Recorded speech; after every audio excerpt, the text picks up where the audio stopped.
Feel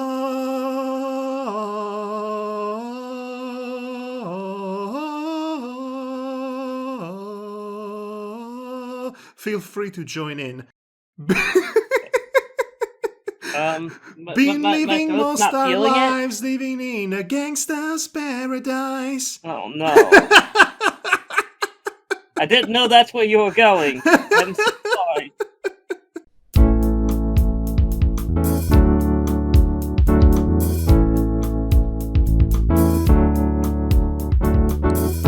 When I look out my window, many sights to see. When I look in my window, so many different people to be, that it's strange, so strange. You got to pick up every stitch. You got to pick up every stitch. You got to pick up every stitch. Must be the season of the witch. Must be the season of the witch. Oh, must be the season of the witch.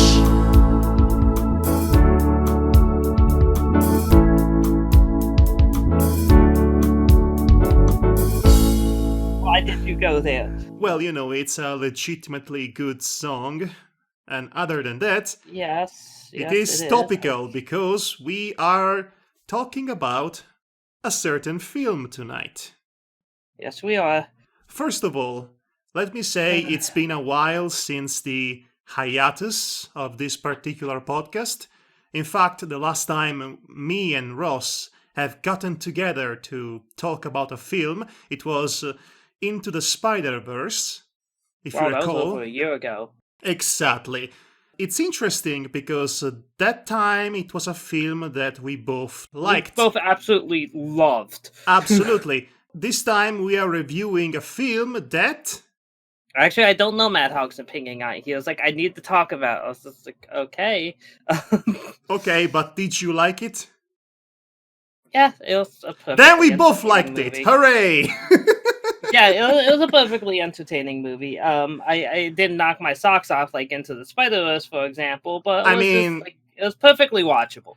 Comparing this to Into the Spider-Verse is like It's just comparing not fair, Citizen Kane to Cool as Ice. You know, it's not an appropriate comparison. Apples and oranges, very rotten oranges, if you will. But then again, this film was enjoyable, as you put it, and considering it's an adaptation of a video game, expectations were low, and there was the whole debacle with the terrible character design that was canned last year. Spirits were high when the new character design was introduced, and bada beam, bada boom, bada bam, over $1 billion success story. Yeah, it's rare that something like this actually ended up rewarding the company, but especially if you know what happened to the VFX studio who actually was responsible for remaking the character. Yeah, they got sacked immediately before the film even came out. That was awful. Apparently, it was not even the fault of Paramount so much as it was the fault of capitalism itself. Or at least how Hollywood tends to work, especially in regards of unprotected, ununionized studios, such as this one. That's rampant over in the entertainment industry, especially in, say, video games where unions don't exist. Well, everything is bad everywhere in every industry, no matter what. This film has been out for a few weeks by now. As we said, it has been a huge economic success, which means it is 100% getting a sequel. Thank goodness for that. I feel everything that could have been said about it has been already said. Fans loved it. Critics, not so much, and I can definitely see why. But what I am mostly interested in analyzing in this here podcast is not so much how we liked this film and the film itself, for that matter. I am more interested in analyzing why we liked it. Because I think there is an essay waiting to happen on that particular front. Something that I feel would be much more interesting than a straight-up, straightforward film analysis and discussion. Okay. But before all of that, let's just have a bit of a chat about the film itself. It's important to establish a preamble. And by the way, I am Madhog the Master, and I am joined by Ross Ferris. I almost forgot the introductions here. World is scripting a plague right now, so, here we are doing a podcast. That's what you do during, the apocalypse, apparently. If there ever was a time to revive this podcast for the umpteenth time, it sure as heck is a zombie outbreak, or the closest thing we'll ever get to it. So, yes, here we are, talking about Sonic, the Hedgehog, 2020. I really love the fact that they actually managed to cram a Sonic reference. Yes, they crammed in a lot of little touches and references that are specifically aimed at the older audiences, and also relatively newer audiences, at the fans.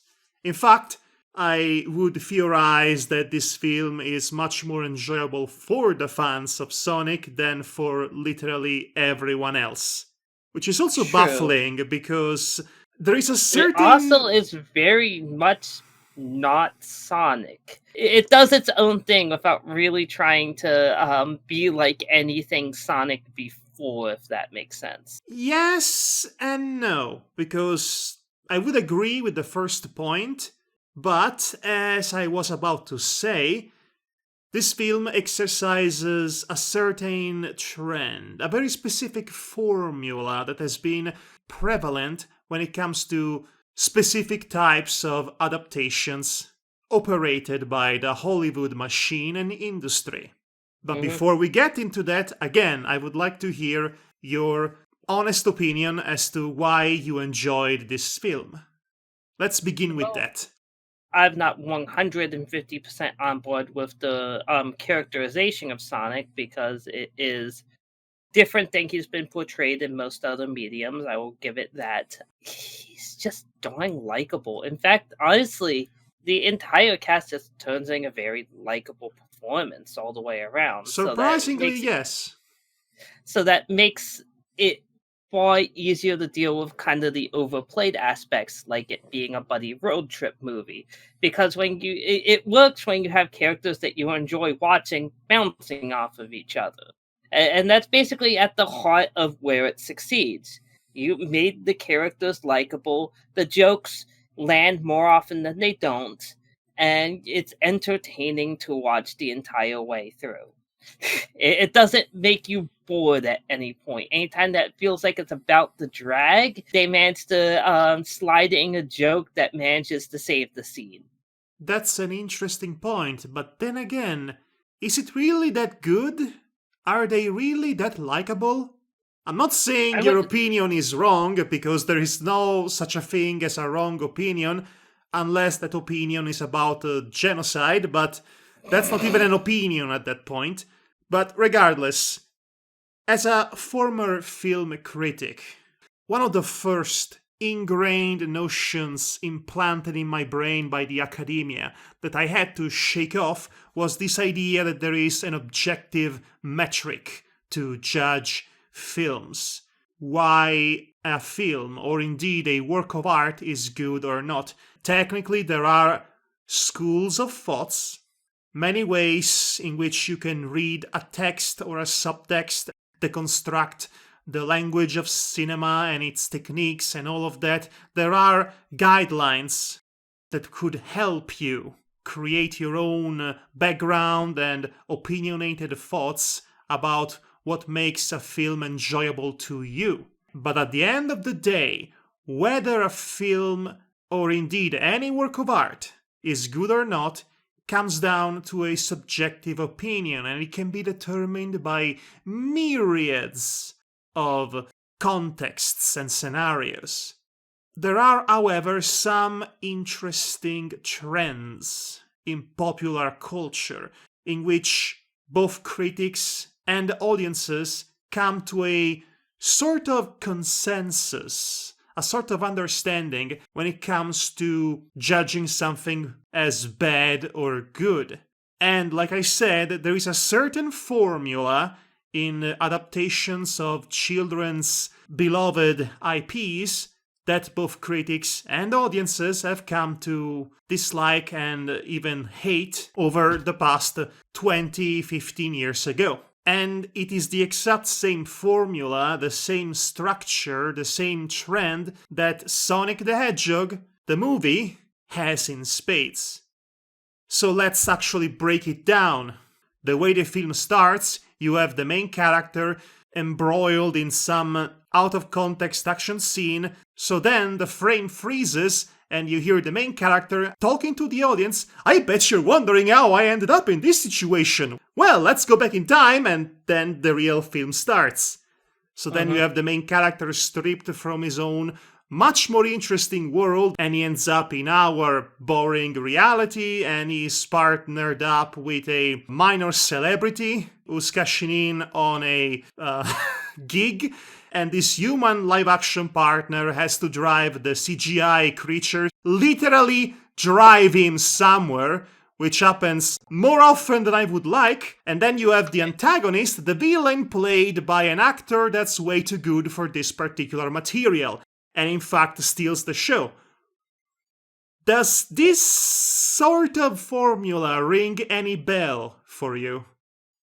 I don't see lots of movies, so I mean, I'm sure you can point out like several hundred of them. This is basically no different than Alvin and the Chipmunks, or Rocky and Bullwinkle, and God forbid, Yogi Bear. In fact, with the added element of the main character stripped away from his world, it's also basically the Smurfs. This is essentially every live-action CGI hybrid children's family film that's also an adaptation of a beloved cartoon character or IP. It's every live-action Hanna-Barbera adaptation, almost. It's the Smurfs, it's Alvin and the Chipmunks, it's the god-awful Woody Woodpecker film, which nobody watched. Yes, it exists, God, and I hated didn't it. even remember that existed. I hated it with the passion of a million burning suns, and yet Sonic gets away with it, seemingly. Sonic gets to pull one over the audience. Why is that? I had this realization right after I finished watching the film, and I was still jazzing about it. Right after I proposed we do a podcast to talk about it, which was 2 days ago. So I've been mulling over this realization that I had for the past 48 hours. This film really doesn't do anything new or even particularly interesting or thematically coherent, anything, compared to all the other films. Nope, and yet, I freely admit this is just... And yet I still liked it. I still liked it a lot. I liked it more than I realistically should have liked it. And I am not the only one. An entire group of people, enough to make this film a huge success, would agree with both you and me that this film was good. Somehow.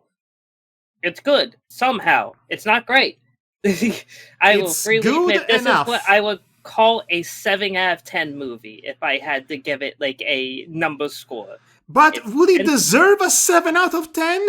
Really? I would say yes, because it's entertaining enough. You feel like you got your money's worth watching it once. But will you go back and watch it a second time? Probably not, no. You mentioned before how likable Sonic is in this film. 50% of his entire dialogue is pop cultural references. Gratuitous pop cultural references are the worst form of comedy. As a culture, we came together around the time of Family Guy, and we all agreed this is garbage. Nobody should ever write a film like this, and yet here we are. And the jokes that you mentioned, I found myself chuckling at a couple of those, but really the funniest joke in the film, it's basically a Simpsons joke that was ripped off quite blatantly. And let's talk about themes. theming this movie is actually kind of weird. Yes. Especially for a Sonic movie. I mean, okay, let's take what Sonic has been said to be in canon. In the game canons, essentially. He's the wind. He goes wherever the wind basically is supposed to be kind of like freedom incarnate. He does whatever he wants because, wants to do it. He doesn't worry so much about the repercussions of it because in his mind it'll just all work out or he'll make it work. You're just reciting his theme song, aren't you? I was trying to summarize. Essentially, he's just not a character with very many cares or deep thoughts or particularly worries about what other people think of him. And that's very, very different to how he's portrayed in this movie. Yes. I would say that his characterization is maybe the best part of this film, along with Jim Carrey as Dr. Robotnik. Specifically his swag dance number, and as soon as I saw that particular scene, cinema. Cinema, my friend. Let's be honest here, Jim Carrey wasn't playing Dr. Robotnik, Jim Carrey was just playing Jim Carrey. And yes, he was just fun to watch. But I would argue that Jim Carrey playing Jim Carrey is actually not bad Dr. Eggman. It's easily the most compelling on-screen portrayal of Dr. Eggman or Robotnik since Jim Cummings in Sonic's at AM. And that was a completely different performance altogether. Oh yeah, that went in the complete opposite direction. Absolutely. Honestly, as funny as Jim Carrey's performance is in this, it's not half as funny as how Dr. Eggman is portrayed in Sonic Boom. Sonic Boom, the animated series that is, not the wretched video game, was much better than it had any right to be, which is sort of the leitmotif with Sonic, not just this film, but also Sonic in recent years as a whole. There has been some sort of weird revival of interest for Sonic the Hedgehog amidst the fans of all ages. Last few years, we had... we have Sonic Mania in the game front. We had Sonic Boom, and basically on TV, and now the cartoon. We have you have to specify it's the cartoon. Yes, the cartoon. I said on TV, so yes. I doubt it was necessary to differentiate further at that point. But anyway, okay. And of course now you have this movie, and and don't forget that apparently the IDW comics are really good, or so I've been told. I honestly don't know anything about that. I only read the Archie comics, which I don't even think came out in your region. No, but then again, the Archie comics died a horrible, unnecessary death for the most stupid reasons imaginable. But from what I've heard from fans, the IDW comics are actually really good. Well-rounded characterization for Sonic himself. And it has a couple of new fan favorite characters that have become so popular they even gotten their own spin-off comics. Kind of reminds me of how people are talking about the Power Rangers comic books as of late and how, they've been received. I think they're also IDW comics.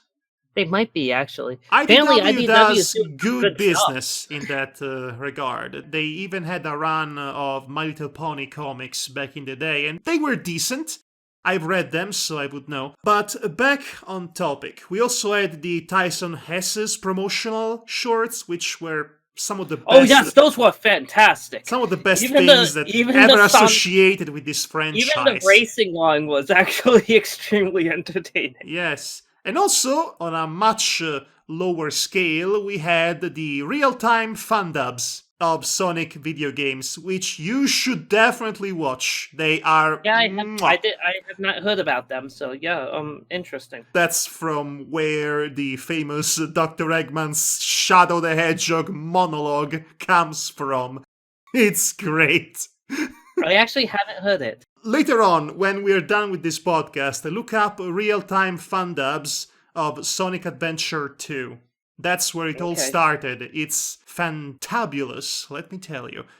But anyway, so all of these contributed, all of these little things that we mentioned contributed into a big revival, so to speak, of interest in Sonic the character and Sonic the franchise. So the film, in that sense, comes at the perfect possible moment where the character and the IP is once again at the peak of its popularity, so it's time to push it into the next logical step, which was a resounding success. I highly doubt that Sonic the Hedgehog, the movie, would have been any successful had it come out 10 years ago. It certainly would not have had the level of backing that it has right now, the level of momentum.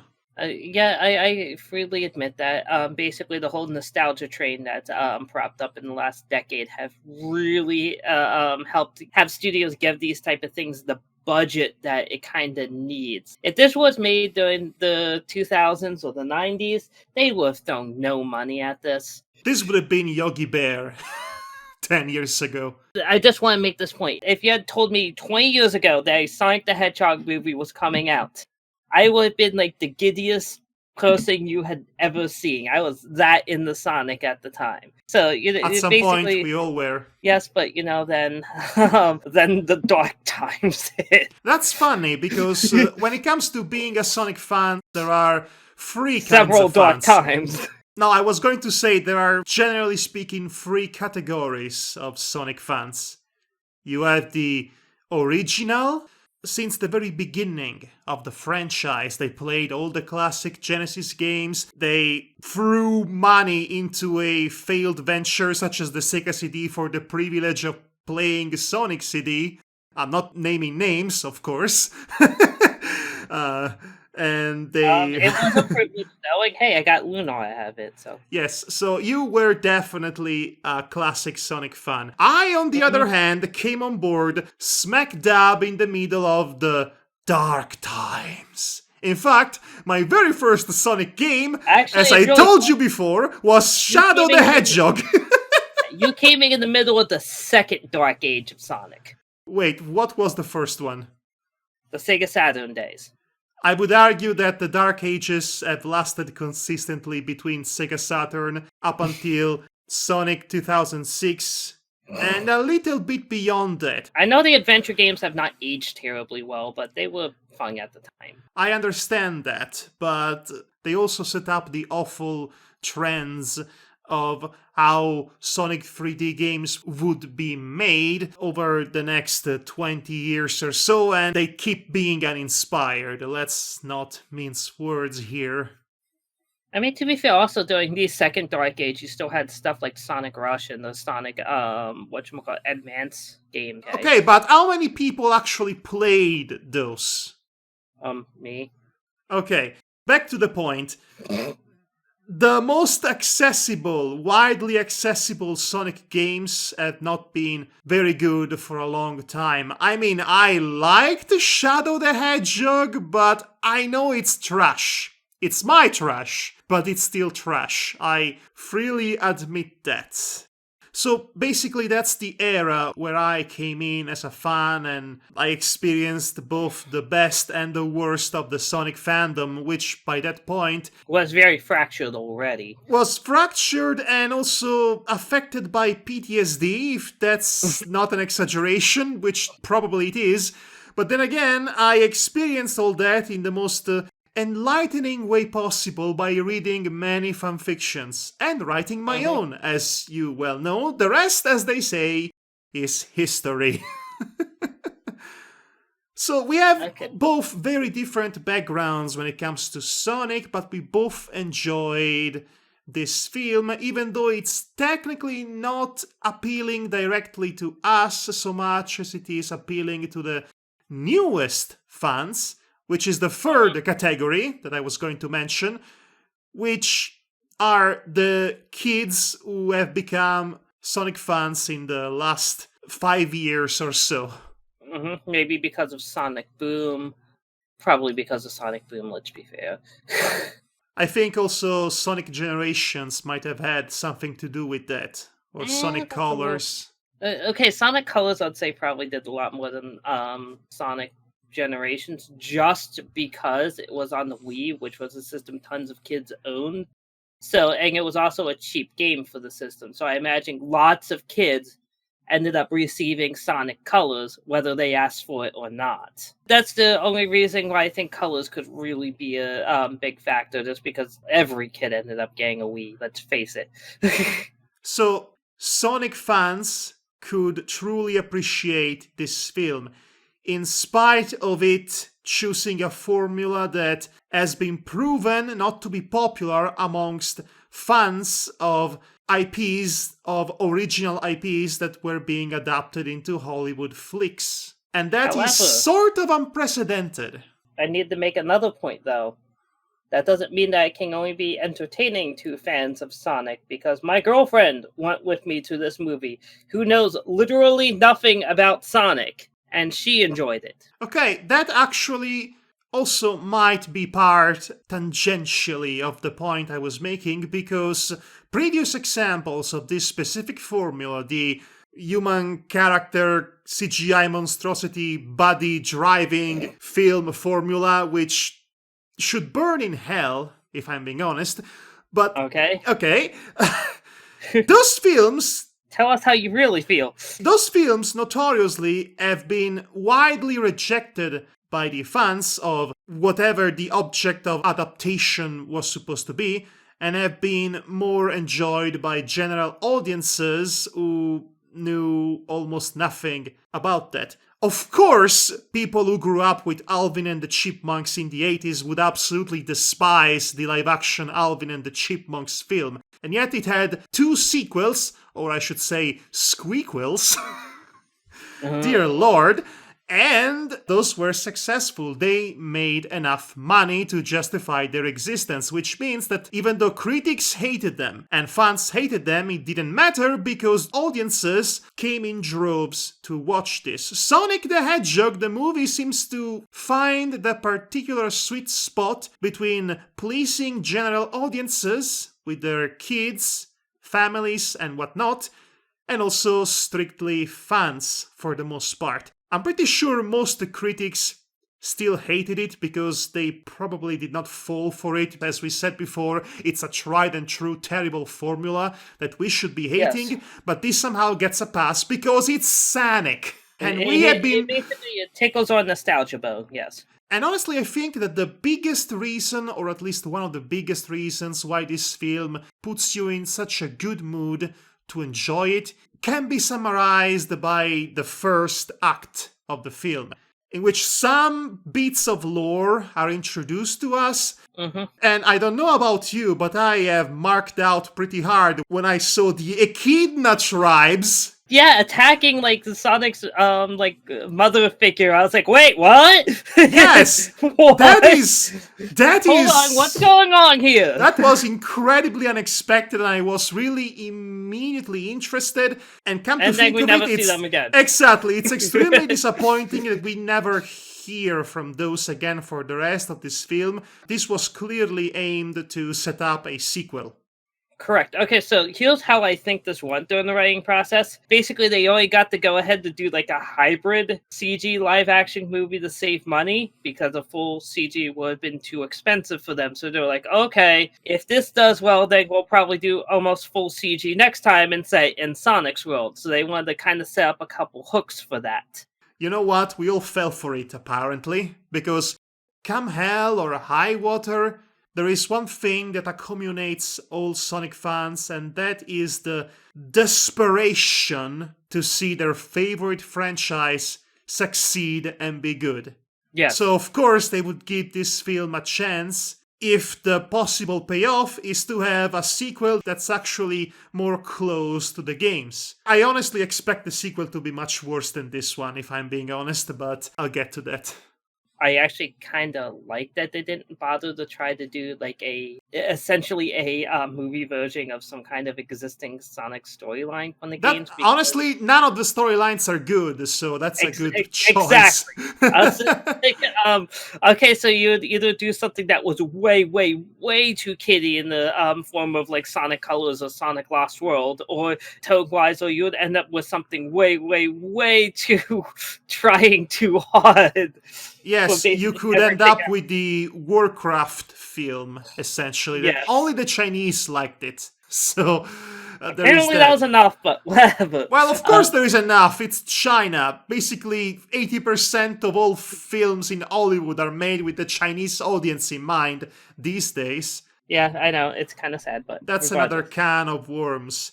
This is more of a dig to China as an authoritarian regime and less a dig to the people who live in China.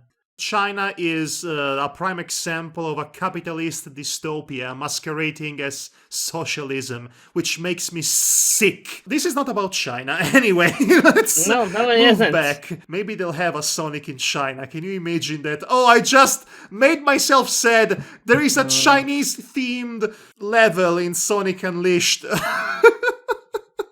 Yep. Can you imagine if they take that as inspiration for one of the sequels? God, no, please. Actually, they already did. There is a sequence in which Sonic is chased it's on the through... Great Wall, yeah. Yes! That was just probably there for the Chinese audience. The Great Wall is one of the most recognizable world landmarks possible. Exactly. And it's also long and allows Sonic to go fast while interacting with it. Yes, so gotta go fast. It's also not a bad set piece. I have to say that third act was pretty exciting.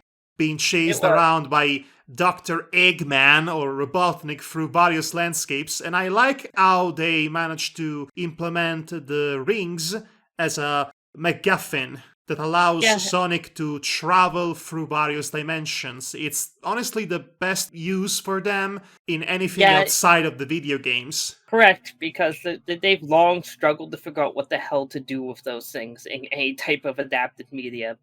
Well, we know that there are multiple universes in the comics, in the canon of the comics, and there are special zones in the video games, so it would stand to reason to have a means to travel through those places.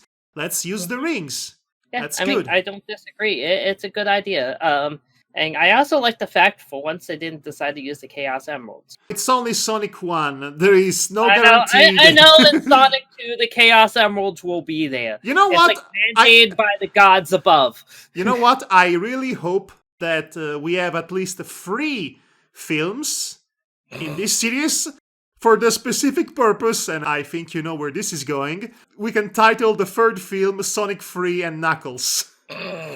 As long as they have the presence of mind of delaying the appearance of Knuckles up to the third film, then this can work. Otherwise, it would be pointless to even do so. Honestly, considering they made the echidnas kind of antagonistic in the lore, that actually gives them a lot more to work with establishing Knuckles as a villain initially. Oh, you know what? Knuckles could be the villain in the second film and then an ally in the third one, and that's when we have Sonic 3 and Knuckles. No, in order to do it perfect, it's Sonic 3 and Knuckles, That's terrible. I'm actually slightly worried about this, because it's clear that they're going to introduce a lot more characters from Sonic's world in the next sequel when it happens, and I fear they might introduce too many characters at once. Honestly, I'd be happy if you just have Tails and Amy to focus on. Honestly, I'd be happy with Tails and Knuckles. Leave Amy out just for this moment. You know, they might just do that. Maybe give her a cameo at the end, if anything. Let people know she exists in universe. But yeah, I mean, considering Sonic's new backstory, you would have to devote a good amount of time to kind of setting up Amy in this regard. Because Sonic's been basically isolated since a small kid on planet Earth. Amy hasn't met him yet. Okay, we should So probably... you can't just start with her chasing him around, you know what I'm saying? Honestly, I would not have that happen at all. I would have a complete character overhaul for Amy as well. I think that Okay, so you'll would probably make go... most fans happy. Yeah, to be fair, Amy's had a rough time in Sonic canon. I know they did better with her in Sonic Boom, but I don't know think they how much did better. best with her in the comics as well. She has a lot more agency in that regard. But we should return to the topic at hand. We have traveled far and wide outside of our zone of quarantine, so to speak. Oh, no. But we practice social distancing, so it's okay. That's terrible. Honestly, I would stop right there. So back to the film. Let me tell you more about the first act of Sonic, which is what I was trying to talk about earlier before several hundreds of tangents blocked our path towards our destiny. Yes, that's what happens when you do an unscripted podcast, yes. Yes, but that's probably the appeal of this podcast. The fact that we are having a conversation about something that we enjoy. We're two longtime Sonic fans and we can just geek out about it. Relatively long fans. Yes, we are long fans. That's what I said. That's what came out of my mouth. Fans. I am 15 feet long here. Right. About the first act of Sonic the Hedgehog, we have that whole part. Actually, that whole part with the Echidna tribes and him escaping to Earth, that's not even the first act. That's the prologue. The first act begins in earnest with him already a teenager, having lived alone, isolated from everyone over the past 10 years, and forming some sort of socially distant bond, if you will, with the inhabitants of the town of Green Hills. Okay, now to be fair, while the name of the town is not very clever, I will give something clever to the movie. He names people based on food. The main character is Donut Lord because he's a cop, he eats donuts all the time. And he talks to a donut when nobody's looking. Yes. Then you have his wife, that pretzel lady, because she does yoga. So basically, he starts calling Robotnik Eggman because of his egg-shaped machines. Okay. You get that kind of moment where you're like, oh, that's actually a good way of justifying that in universe when he's not in design, essentially. Yes, you know what? That's one of the subtle, nuanced elements that the film gets right, whether by accident or not. Because, as I was saying, in that first act, he bonds with the inhabitants of the town in his own way, and is never actually able to talk to them for very obvious reasons, because he has a power that people want, and that's the reason why he had to escape from his dimension to begin with. So now he's stuck in this world and he's completely alone, and he starts to project his loneliness and his wanting of social interaction with these people that he had been basically spying from a distance, stalking, pretending that they are his family and friends. And one of the most interesting aspects of this whole scenario is movie night. Because on movie night, he sneaks into the house of his favorite man, Donut Lord. Tom is his name, played by James Marsden. And he sneaks around the house, as I said, and he watches the same films that him and his wife are watching on the television from outside the window without them ever noticing. Because if there is one advantage of being so fast, is that you're too fast to be seen. But I like that because it recontextualizes his many random film quotes and references that he unfortunately spouts throughout the entire running time as a bit of genuine characterization that's actually linked to his crippling loneliness. So every time he quotes The Fast and the Furious and so on and so forth, there is an understated sadness to it. So that is probably why I managed to tolerate all those pop cultural references, even though this was clearly not intentional on the writer's part, but it's a happy accident. It is indeed a happy accident, and I will take what I can. Honestly, the characterization of Sonic is the most solid aspect of this film, because the theming, on the other hand, is a complete disaster. And let me actually expand on that, because if I have to analyze properly this film, and not just the reason why we enjoyed it, because that's an essay that could be written in about 10 years, I think it has more to do with the internalized guilt and despair of being a Sonic fan than anything else.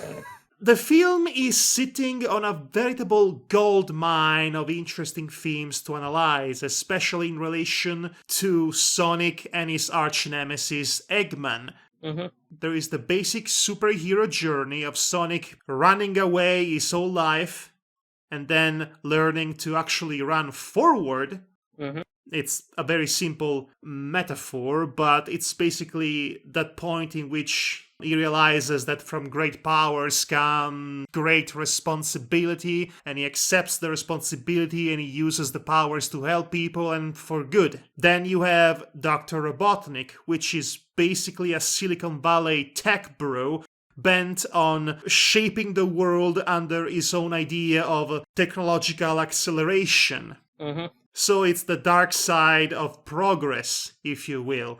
Sonic's running, juxtaposed to that, equals forward progression.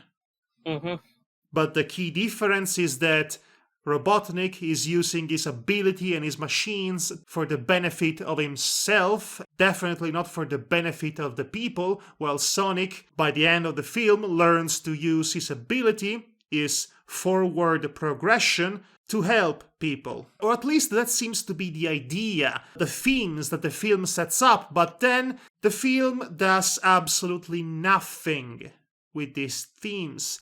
They are established in the text, in dialogue even, but then the film decides to just forget all that it bothers to establish, and it just happens. And in terms of missed opportunity, there is no bigger missed opportunity than having Robotnik not actually employing animals inside his inventions, because that would have made sense why he wanted Sonic to begin with. That would have made a lot more sense, yes.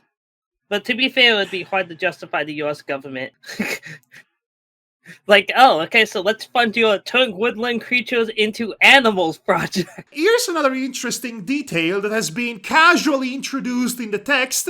He has been building war drones for the US government. The kind of drones that are sent on war zones to kill civilians. They just brushed over that and never mentioned it again. And I do like how incompetent, comically incompetent, the Pentagon is. As soon as a crisis arises, we must call Dr. Robotnik to do all the work for us. We tried nothing and we have no choice. Again, the film does nothing with all of that. Honestly, I wouldn't expect Sonic the Hedgehog to have an anti-militaristic, anti-drone message to it. This isn't Metal Gear Solid, after all. But on the other hand, there are all the other themes about forward progression and how Sonic and Eggman are contrasted in that sense, and how Tom is just sitting in the middle of all that as the everyday man who comes from a slow-moving town and wants to go into the heart of Silicon Valley to have a faster life. The film does nothing with any of this information, and that's a crying shame. But I still liked it. The expectations were low since the beginning. And really, honestly, if MPC Vancouver, the studio responsible for the character redesign, which died a horrible death, as we all know, did not in fact crunched itself into shutting down to make this character happen the way fans wanted it to happen, this film would have been absolutely atrocious and had no redeeming qualities whatsoever. Correct. No doubt. Can you imagine how Tails would have looked like? in the God. old design choice. Ugh. Speaking of which, let's talk spoilers, since we're at it. Okay. The only spoiler that's worth not knowing is what happens in the post-credits scene. Because everything else plays out pretty much the way you would expect it to go.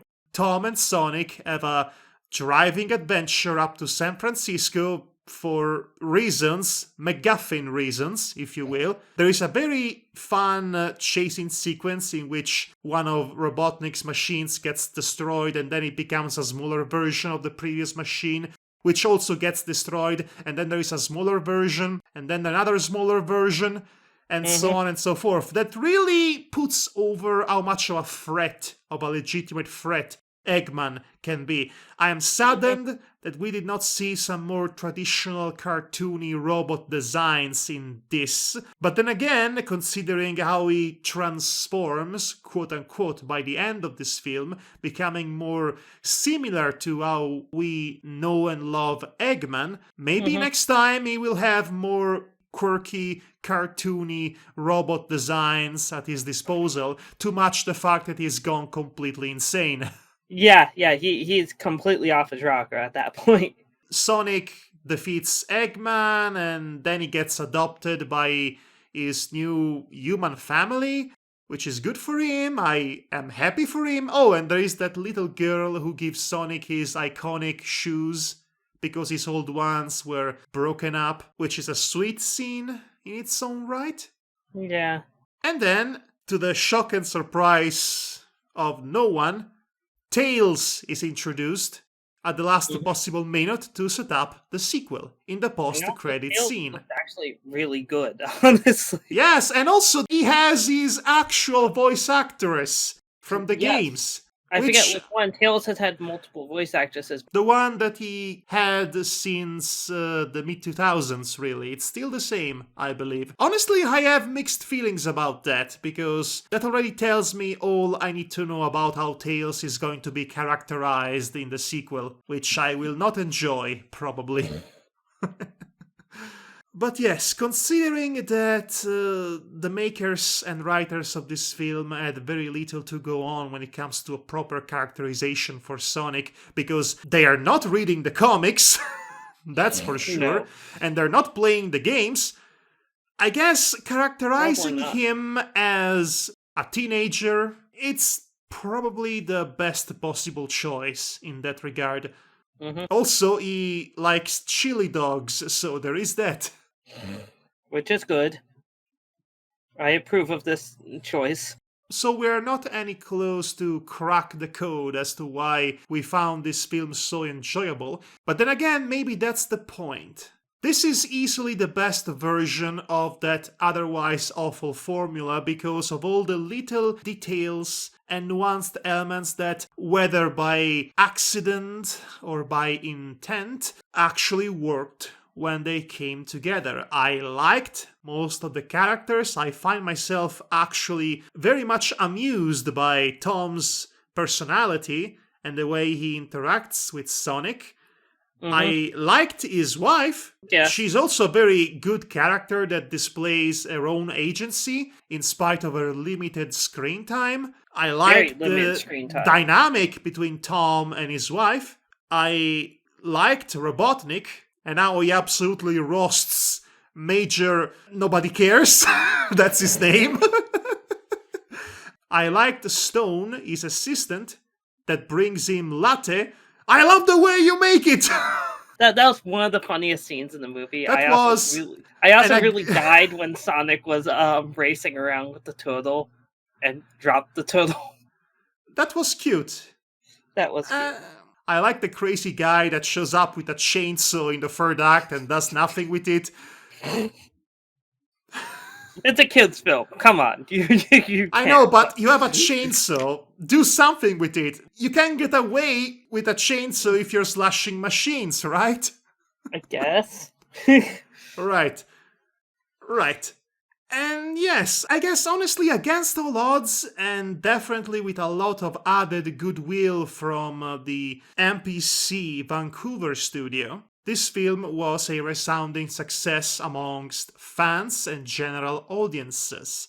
Kids enjoyed it because it's a fast-moving, entertaining film, and they don't have a tendency to think deeply about the media they consume at that age, usually. It's enjoyable for adult Sonic fans as well, because honestly, we've been used to a lot of abuse when it comes to the franchise over the years, and as I said, the psychology of the average Sonic fan is skewed like that. It is skewed over a desperate need to have their passion and fandom validated by a product being even remotely passable.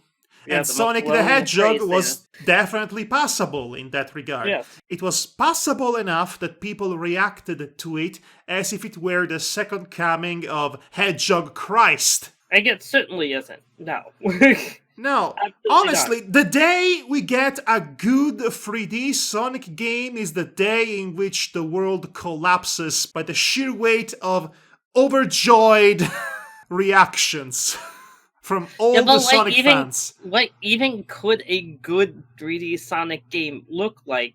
Correct. I liked the Sonic film, I see its flaws, but I still enjoyed it in the moment. And the realization of what it is that I really just watched, which is honestly an above average version of Alvin and the Chipmunks, as we established, that realization only came after the event, after I thoroughly enjoyed myself with what was presented to me. And at the end of the day, I can drown up this podcast with many film theories and analytical conjectures and deconstructions as much as I want, but it will not change the simple fact that, whether by hook or by crook, I liked this film and I had a good time with it. Honestly, had this film not put me immediately in a good mood since the start with the prologue and Act 1 by pandering to my very specific fan sensibilities, and let's face it, that's exactly what happens with the Echidna tribes. I can just hear it in my head, the people at the cinemas reacting to the Echidna tribes the same way Marvel fans reacted to the first appearance of Thanos. I can just picture it, that level of energy. I get it. I am part of the problem. I wouldn't even say it's a guilty pleasure. I feel slightly guilty afterwards, but this is, again, the aftermath of the experience itself. I would not care to watch it a second time, obviously, but nothing can replace the feelings I've felt. I guess in a very subconscious way, I was validated for wasting all that time being a Sonic fan. That's also something that we should properly bring up to the table here. I don't think either of us have been actively involved in any way with the Sonic fandom or have been a Sonic fan in the past few years. No, I kind of dislodged myself from it. I guess after Sonic Adventure 2, really. It's not because I didn't. Wow, that was a long time ago. What came down to at that point? Well, okay, so I dislodged from it. Then when I started making videos, I kind of got back into it a bit for a while with my Sega Fanboy franchise. Not franchise, but series of reviews. And then, once I refocused my channel in different directions, then I kind of fell off of it again. But I never would say that I had the vigor for it that I once did since like Sonic Adventure 2. I played Sonic and the Black Knight. I'm so sorry. My wrists still have PTSD from the experience. I haven't even played Sonic and the Black Knight. Yes. When it comes to how we enjoy and how we interact with Sonic, not just Sonic the games or the comics or the media, the multimedia empire, but really Sonic as a concept. We all have different ideas as to what would make it good. I personally cannot imagine Sonic without Crush 40 playing off at any point in time, especially during the final boss fight. I just cannot picture it. But that's me, my subset of the fandom, to be clear. So in a way, it was clever of this film to play it relatively safe by simultaneously not pandering to any subset of the fandom specifically, while also pandering to everyone at the same time. And it managed to pull it off by using a tried and true, if terrible, formula that, when it comes to lowest common denominator of just making money, it proved to work in the past. So yes, this is Howard the Duck, but with CGI Sonic instead of small person in a fursuit.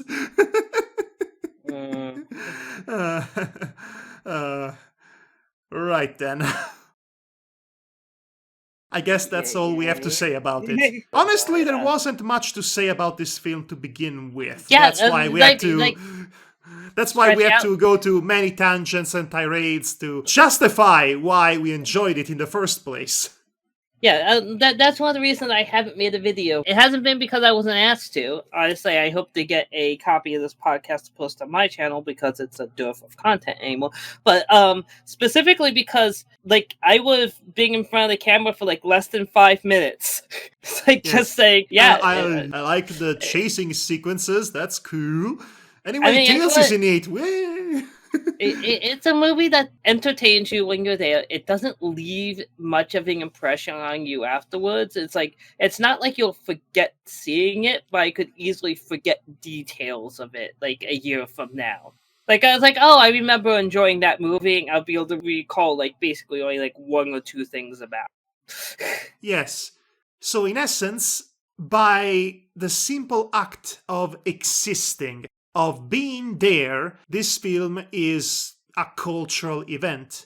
But when it comes to the actual content of the film, not so much. The very idea that it exists and it's successful, making Detective Pikachu numbers, if not even more, is what will be taken away from this experience as an important cultural event in the history of video game adaptation and fans getting away from the experience happy. But when it comes to the film itself, to the actual content, to the narrative and theming, to everything having to do with the diegesis of the film Sonic the Hedgehog, it would have basically the cultural impact of Avatar by James Cameron. Actually, the comparison is more apt than you might think. Avatar was a huge monetary success that had zero cultural impact in the long run. I'm surprised anyone even remembers it at this point. Everybody was oh yeah, we watched that. I think Sonic the Hedgehog will be akin to that. I think that when it comes to general audiences, Sonic the Hedgehog in the long run will be just like Avatar, in the sense that it will not have any lasting interesting impact in pop culture or in the way we consume media or in any meaningful argument or discourse about film theory. Like I said many times before, the fact that it exists is much more interesting than the film itself. Yes. I am one of the ones who liked it, but I don't see anyone else still raving about this 1 year from now, unless they are truly hardcore Sonic fans. And if you know your Sonic fans, they will be raving about a game they liked for the rest of their mortal life. Probably, yes. So there you have it. This has been our podcast about Sonic the Hedgehog. Oh, I'm sorry, I meant to say Sonic the Hedgehog. Sonic the Hedgehog. I believe we did a decent job in outlining the general reasons why we might think people like this film. But then again, I am a film critic at heart, so I tend to overthink and overanalyze things because I realize that most audiences don't really read between the lines as much as I tend to do on a regular basis. I cannot shut up this brain of mine. Apparently not. No. Right then. This has been Madhog Die Master. And actually, fun fact, my name, Madhog, was in fact based off Sonic the Hedgehog, but I replaced the hedge with Mad, so Hedgehog becomes Madhog. I felt that was important to explain. So clever. Right, well, it's my fanfiction.net handle, and it's sort of stuck with me. What can I say? And this is Ross Faries, who is a longtime weeb and yes, Ross long Faries, Sonic fan. or as I like to call him, my weeby friendo. yeah, I fit. My weeby friendo, Ross Faries, and I, Madhog Die Master, bid you adieu as we come to a close for this newest episode of Dramatis Sermo, which is a show that I intend to do more often, and I guess I have the opportunity to do so these days. Cough. Yeah. Thanks for joining us, everybody. We'll be seeing you next time for whatever it is that happens to cross the streams of life. I had something there and I lost it. I lost it. Are you trying to kill us all? I cannot think of anything clever and Sonic related to say to see us off, so I will just see us off. Good night, everybody. Let's jam. What?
If someone tries to touch you, that's no good. So what do? You get out of there.